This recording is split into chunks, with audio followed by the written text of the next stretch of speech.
Yo, what's going on, beef people? It is your boy. There's a brand new video here today. How are we all doing? How has your weekend been? I hope you had a good weekend. I'm feeling pretty good. I'm just coming live from my accommodation. We look to say goodbye. It's been a good weekend in London. I'm literally getting ready to leave soon. Get the train from St Pancras back down to Derby and then back to Birmingham Trent. I've got work this afternoon, and then you guys probably thinking, why am I dressed up? I've got a blazer, shirt. I'm wearing some smart trousers, and basically it's because I've got a first class ticket back. So basically, yeah. Obviously, of course, you can just go into the first class as normal, but you know what? Sometimes it's nice. These are the clothes that I hadn't worn, and sometimes it's nice just to dress back up and keep things out. So yeah, I thought, why not? Let's just dress a bit smart, and then obviously get back home and then put the scruffy clothes back on and get to the warehouse. Why not? But yeah, London has been really, really good to me this weekend. I've really enjoyed it. Really, really, really have enjoyed it. Just kind of do for a quick recap. Got here Friday night, didn't do too much, just slept, and then went out, boxed on the Saturday morning. Went did some boxing, went down to Gravesend. Callum, shout out to Callum, pushed me, and obviously his trainer, he like teach me a few things, so that was a very good session. Then I went to go watch SC Dons play, which was, great experience. Obviously they were in the playoff final. Obviously, if any of you guys, I don't know if I have anyone on here that would be kind of worried about a spoiler, but yeah, I'll kind of give a spoiler warning right now. I'll tell you the result of the game. 3, 2, 1. They lost. And yeah, I know that obviously a gutting result to the club. Obviously, they put a lot of things behind trying to get promoted this season. And yeah, I felt it for them, man. But I think, like you say, one of those things where these things do happen over a game, these things happen over a season.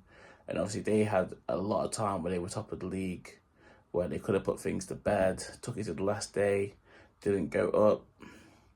And then even in that game, obviously the big chance, the big pen that Ryan had. In those games, you got to score those. But obviously, he knows that it's football. And yeah, to be honest, so I watched that game live.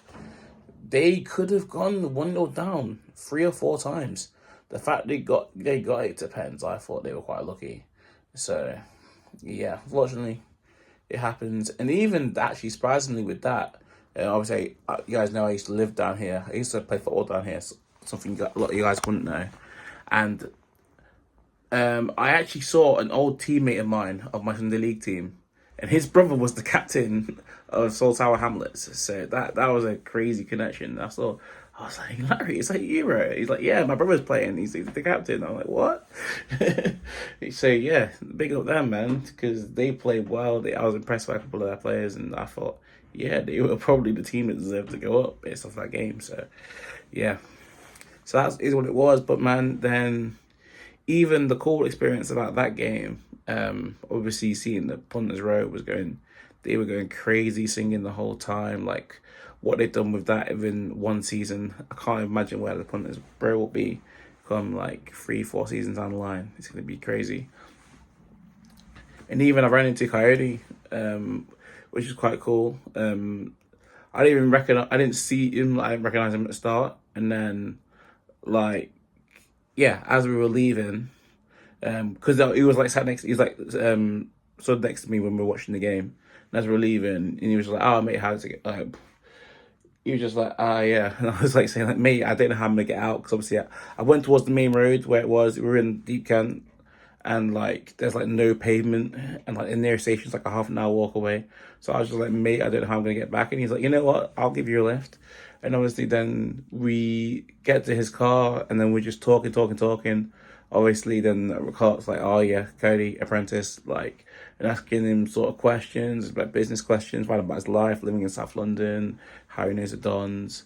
And that was just such a cool experience. He's such a good, good guy, man, humble guy, like, and yeah, just very, very upbeat and positive. So kind of just taking that in from him. And honestly, a lot of people that you meet where like they've done something, they've been places, but like they still keep it humble. They still want to know what they can learn about every person.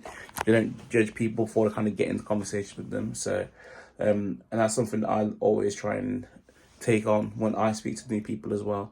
So I just want to big him up, man. That was a really cool conversation. Got back to Catford and then got the train back. Once again, Saturday night, trying to think, did I do anything crazy? No, I don't think I did anything crazy. And Sunday, I went to go get my iPhone fixed battery-wise, because the battery's always been a bit dodgy. I think it's at about 75% of its capacity. And I think under 80%, you have to go replace it. So that was like, I remember going to the Apple store in Stratford, which is about half an hour, 40 minutes on the tube. Got there thinking, oh yeah, it'll only be like an hour. Dude, that's going to take like 3 hours. So I literally, I got some food at Stratford Court. By the way, retail, that place was so busy. Westfield, Stratford, obviously, it didn't help the West Ham game was on as well. But like, I think even outside of that building would have been busy anyway. And it was so busy. Got back, literally by the time I got back to St. Pancras, I had time to get my boxing stuff. By the time I got back here, I'd got my boxing stuff. I had like 10 minutes. Hop straight back out, get to Stratford, pick up my phone, and then, yeah, went to box in Harrow, or just above Harrow in Pinner, which was a good experience. Once again, last time I actually got some sparring in, so that's always good. Got like a few rounds. It was interesting because they started out a bit different to normal sparring. Like they started out with 1 minute rounds. So it was like 3 people in a ring, and it's like the first 2 spar for like a minute, and then one person hops out, one person hops in, and then they were doing that for like the first 10-20 minutes, and then they towards the end, then they just started doing 3-minute rounds. So it just kind of went from doing 1 minute rounds where it's just like, oh, it's light, you kind of put your effort in for 1 minute and go, then it just went straight to 3, and or you're in the trenches, like. But I thought that was quite cool. It's a bit different to what I've sort of experienced before. Big up them, Mario, he invited me down. Yeah, man, strong guy. Big heavyweight, boxing about similar time to me. He's quite good. I can't lie, he's good, and like I learned a lot from sparring him and sparring his people down in Harrow. So yeah, and then finally, the Bartoff crew. Bartoff is a run club started by Daps and Alban. And yeah, they've gone on, they ran London Marathon twice with their crew. First time they did it with 12 people, and they did it with 30 people. They run races all around London. They have a weekly session. They started doing they've done so much. They've collabed with like running brands like Saucony, On, Asics. Like these guys are, yeah, they have built something serious in the game, and like even seeing stars come off the back of it, like Jordan, where he's like running after buses, and like he's running after TFL buses, and seeing Amadou, who's like the upcoming star, who's just like ran his first marathon, and it's just an absolute, he's just the goat. He's Amadou's such a cool guy, man. And yeah, just seeing all these people and like seeing the way they've just elevated, even from, I think I went to a few runs back in like December before I left for London. Like, I went on a few runs, and there was a point where I was going quite consistently to Bartoff. But just seeing the way they've even elevated the last few months, like that, it just made me feel so happy and proud, and like, yeah. But it also makes me realize that like, not being in the city means that like I miss out on like these rises, like when people take on these new challenges and they reach new heights. Like part of me does think that like I should be here.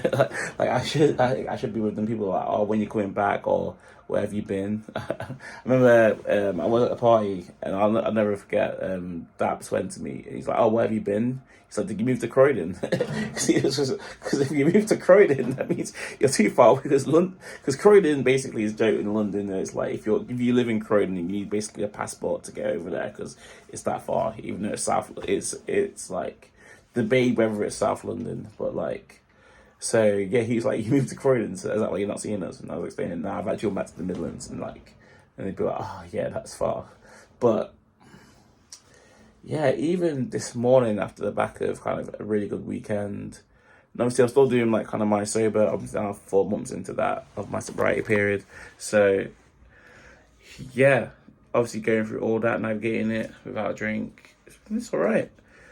And like I say, I still had fun, did a lot of training, had a bit of enjoyment. Like, I can't really complain. And now I'm in a suit, getting ready to go back and get straight back to the trenches. But obviously, this morning, sorry, I got distracted myself, went on a run around Camden, Regent's Park, got 8K in the bag, feeling all good, feeling all rested up. Now I'm chilling, just packed my bag, ready to go. My train leaves Derby at 10:30. How rock and roll is this? Leaving London at 10:30, back to Derby for just 12. Then I'll be back in Burton for about 1. Then getting picked up for work at 1:30, and then we work till 10. Bad boy. But yeah, honestly, London's really inspired me this weekend, and it's definitely made me realize how can I make the dream happen. Like, how can I put myself over the next couple of months in a position where I can come back to London and be in a stronger position moving forward? Because, yeah, people be like, I think it's like second week in a row I've been to London, second weekend in a row, and then I'm due to come back in 2 weeks' time. And people be like, you clearly want to live there, so why are you not living there? And I guess I just need to figure that out. But yeah, really exciting. I've got big news coming. Obviously, it's why I've been doing the runs. In terms of what we're going to do around July, there's a really big announcement I need to make.